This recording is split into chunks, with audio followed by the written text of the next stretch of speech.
I was going to have Priscilla do it, but she left the house. I mean, I know she went upstairs, but not that your second choice. I'll tell you what, you know, Catherine Coleman, they had an interview with her one time. I didn't know her when I was growing up. I think I might have seen her to you when I was a kid. She's kind of weird when I was a kid, I think, but I couldn't for sure. She's different. You know, I was wondering about, you know, here she is, a woman preacher back then, it was a long time ago. So I thought that had to be tough because they didn't accept women then. Right. And someone asked her, they said, about her preaching, and said her being a woman. She said, God told me I was the first choice. He said I was the seventh choice. The other six wouldn't do it. So she did it. So that's what she said. So. Amen. I believe Ready? I can pick her. Oh yeah, you don't have to do that. Isaiah 43:2. When you go through deep waters, I will be with you. When you go through rivers of difficulty, you will not drown. When you walk through the fire of oppression, you will not be burned up. The flames will not consume you. I just want to start off with the truth. And I also want Jay to play this one little thing that he did earlier today. It was just awesome, if you don't care to. Y'all help me. Yes, help me. Y'all help me today.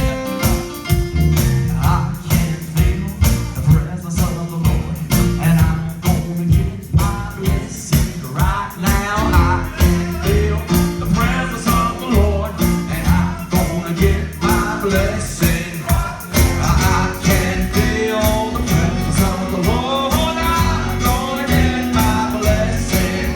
Well, I can feel the presence of the Lord, and I'm gonna get my blessing. Ooh, I can feel the presence of the Lord, and I'm gonna get my blessing. A blessing from the Lord is here. A blessing from the Lord is here. Well, I can feel it in the atmosphere. A blessing from the Lord is here. A blessing from the Lord is here. Y'all help me one time. I can feel the presence of the Lord, and I'm gonna got now. Y'all say right now. I can feel the presence of the Lord. Oh, I can feel the presence of the Lord, and I'm gonna get it right now. I can feel the presence of the Lord, and I'm gonna get my blessing. Hey, a blessing from the Lord is here. Hey, a blessing from the Lord is here. I can feel it in the atmosphere. A blessing from the Lord is here. A blessing from the Lord is here. A blessing from the Lord is here.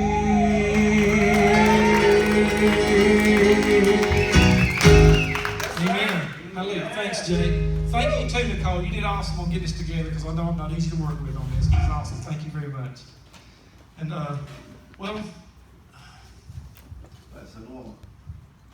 also I'm gonna do something. I'm gonna try to do this. Like I might forget, but there's something I'm gonna talk about tonight, and I'm gonna try to include something that maybe somebody discussed earlier in the week, or 2 weeks, or 3 weeks ago, just for fun. And if it was you, just say, hey, it was me. We was talking about this or whatever. It might not be nothing about God at the time, really. It was really you thinking about it, but it's going to be in there. So it's kind of for fun. Could be 2 or 3. So there you go. If I don't forget to use it. So there you go. Let's look at, the title of this is Consider the Source. Right when Pastor told me this, I started thinking about the source. It kind of came to my heart. I thought, consider the source. It's probably not going to be maybe what you think it is, but it might be. But consider the source. Is your source the world or the Word? You know, that is real close together. Look at that. You got Word, you got world. You take the L out, and sometimes it's real close together. Yes. And it looks like it's the world. It looks like it's God, it might be the world. You know, we've got to be careful. Why is that important? The Because what's going on in the world? Amen. That's right, brother. Well, like yesterday, That's the most. That's the most. you know, the 13 soldiers, Right. they did not know that was their last trip over there. Right. And they were helping other people that's not of their nationality get on the airplane, get out of their country when they got killed. And it's pretty awesome. Yeah. And also, like Johnny was saying 2 weeks ago, his cousin hung himself. Yep. This is for you too. You need Tuesday night was talking about hearing from God. Okay? I take recyclables, I recycle. And so when I take them to work, I usually just take them to work. I let the red light decide what I do. Usually I just take it to work here lately. But there's a gas station I can go to. If the red light is green, I go to work. If it's red, I usually pull in. I felt like God was saying, hey, drop it off at the gas station regardless. And I thought, this is God's. If it is, it is. If it ain't, I'll find out later, whatever. So when I turned, the red light turned green. I seen it red, it turned green. I thought, I could easily go and make it to work. But if I stop to drop this off, I'll miss 2 lights. So I dropped it off. I go to work, and I'm like this other gate. And this lady that I've talked to before, she's sitting on the other side of Kilburn Pride. And she said, how you doing? I said, I'm good. And I said, I'm greatly blessed, highly favored, and deeply loved. We've talked a few times before. I said, how you doing? She said, I'm okay. And she said that, and I hadn't seen her in a little while, but I don't work every day, so I just thought I might have missed her time here, because she's in a hurry to go to work usually. And she stopped me and just talked for a minute. She said, my brother hung himself the other day.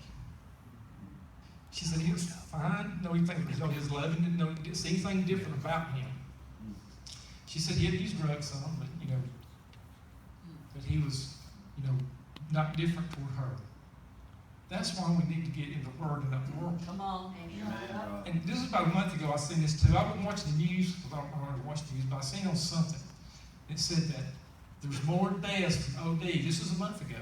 There's more deaths from OD than any year in history. This ain't halfway over yet. Right. So that's why it's important, the Word versus the world. Yes. Amen, brother. Yes. And 1 John 2:15-16 says, do not love the world or the things in the world. If anyone loves the world, the love of the Father is not in him. For all that is in the world, the lust of the flesh, the lust of the eyes, and the pride of life is not the Father but of the world. Amen. I was going to title it, lust means longing, desire, eagerness to possess, or joy. Longing, desire, eagerness to possess, or joy. If you lust for the Word, that's a good thing. But see, I never think of lust being a good thing. I always thought, until I get into the Word, I know lust is what it means because of the world. But in the carnal, in the flesh, this is what it means in the flesh. In the world, it means unlawful desire of carnal pleasure. Right. Carnal pleasure is your 5 senses. It's going about your 5 senses and just the way you feel. Regardless of the consequences, you lust for something regardless of the consequences. That's what the world does. And the consequences, you can't change the consequences, either good or bad. You can't change those. You can make a choice. You can make the right decision. But even if the right decisions, the consequences are there. Right. Like I say, get in the Word. The consequences of getting in the Word, you're going to know the Father. Right. Yes. It's a good thing. Amen. The consequences of not getting the Word is being in the world, and that's not a good thing. That's when you have death and destruction. So the lust for the Word is a good thing. We know what a parable means. It means like it's something true. It's a story that's not true, but about something that is real. There you go. Amen. Let me see if I can word it a little different than that. Just represent something real in life. When I was at one of the conferences in Colorado one time, there's this, she's graduated Charis Bible College, or she was in college. She might have been in college, I can't remember. She's young, and she's the one who took us out to minister, to evangelize. And what they would do, they'd kind of encourage us, and just let us go. They wouldn't get involved, they just let us go. And the one thing she said, just really fired me up. She told a parable. And I said, I always tell that parable. And this is the parable. She said, okay, this is a parable, this is a truth. So, okay. So I have this goldfish. I got the eggs from this goldfish. And I put it in a bowl. Well, this goldfish grows without any water. No water in this bowl. So it learns to live without water. Doesn't going across this bridge to show Pastor. So, Pastor, look at this goldfish I got. Afraid he might eat it, but anyway. No, I take the goldfish across the little bridge, it's got water. And I trip where the goldfish goes in the water. The goldfish holds his breath. There's never been a water before. It's not slide.